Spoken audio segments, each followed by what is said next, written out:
friends. I'm home, as you can see.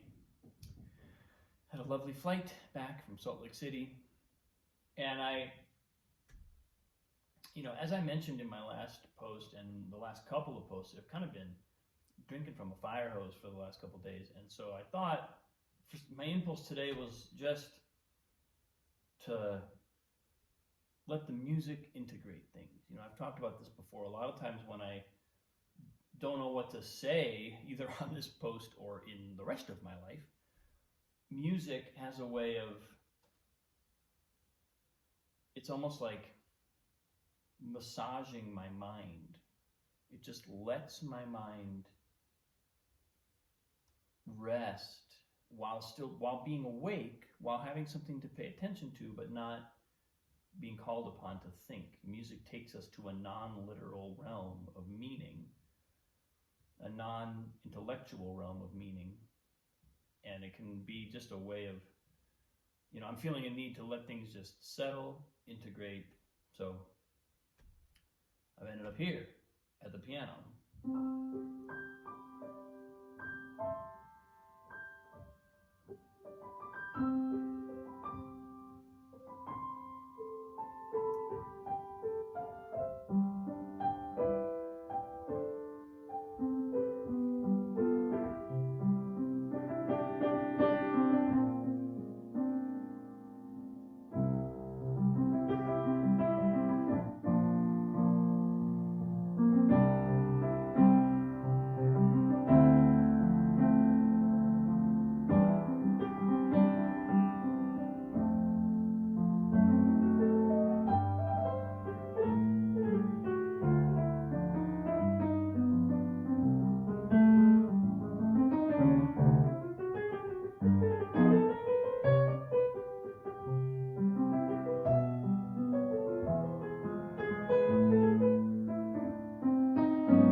So I was listening to Sadhguru's book, Inner Engineering, it's called. He's got several books, but this is one of the ones that I have read in the past and am reading again. I listened to it on the plane. It really brought me back. You know, one of the key things I picked up on was, and I've talked about this over the last couple days even, there's an urge sometimes to, whether we call it finding our purpose or defining our purpose, it's certainly something that I kind of come back to periodically. It's something that comes up in my professional work more than anywhere else as a question. I think precisely because I've been so broadly distributed across a number of different fields, a number of different life territories, and something that was kind of consoling, but I suppose at the same time also challenging in what Sadhguru talks about in his chapter on mind, is the mind has certain tendencies at different energy levels. At one energy level, at a relatively kind of low energy level, it doesn't really experience confusion. It just performs the tasks it needs to perform. It gets us fed. It gets us clothed. We do our work. We do what's needed. We don't experience confusion. Well, you up the level of energy in the mind, and all of a sudden, the mind starts just bouncing around everywhere. It starts traveling around in a kind of uncontrollable way.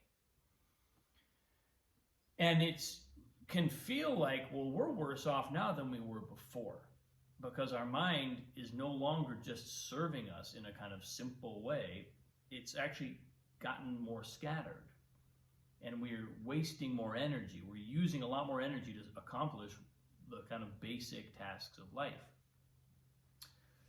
Now, obviously, one option is to just lower the energy of the mind, and it brings it back down, and then no problem. Only problem is that's kind of hard to do.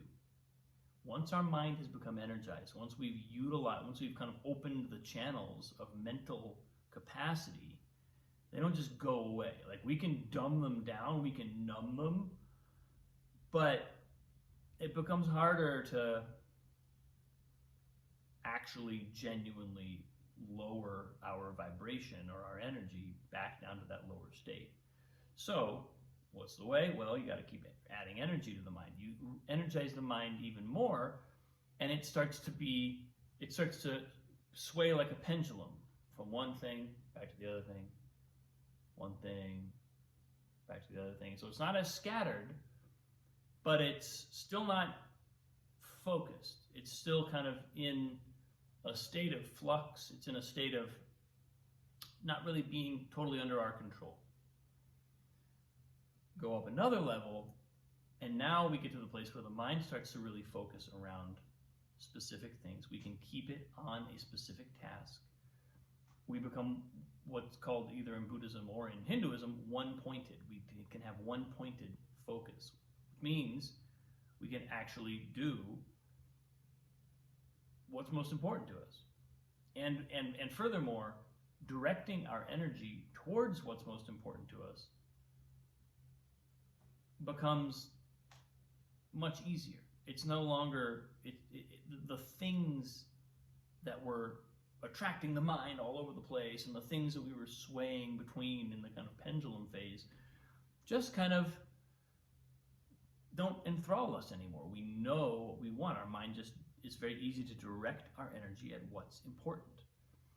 And the thing that spoke to me about this was because that process of energizing the mind replaces the search for purpose, which can be a kind of intellectual exercise that doesn't actually result in a real answer, because if our mind is still in this level of energy, it doesn't matter. We might be able to recognize that and go, oh, I needed to focus on something. I want to pick something. I want to find something. But the process of actually finding centeredness is not a process of intellectually identifying the thing we need to be focusing on. That's not the main problem to be solved. The main problem to be solved is, let's keep raising the energy. Let's keep raising the vibration of our mind. That's something that we can do. Practices will do that. Adjusting our diet and our exercise and our physical alignment will do that. And then we can put down the ultimately impossible task of identifying the intellectual thing that it is we need to make our life about, or our time about, and hold our mind there in a kind of, disciplined way. It becomes unnecessary. It's not how you're going to get there. It's not how that's going to actually ever happen.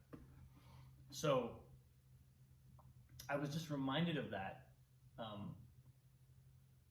and it really resonated with me to think of it that way. And it as many as wisdom tends to do, it just put me right back in the place of, well, right, it's all about that practice. It's all about the practices and the conscious living that bring us to a higher vibrational state. There's no giant mystery to solve. There's no right answer. It's just about those. It's about those consistent practices and bringing ourselves to that place, because that will ultimately produce an answer that's not only potentially invisible right now, but also really lasting, and it's a stable footing. So that's where I am today, folks. Thanks for watching. I appreciate you. It's nice to be home. Have a great day. I'll see you soon.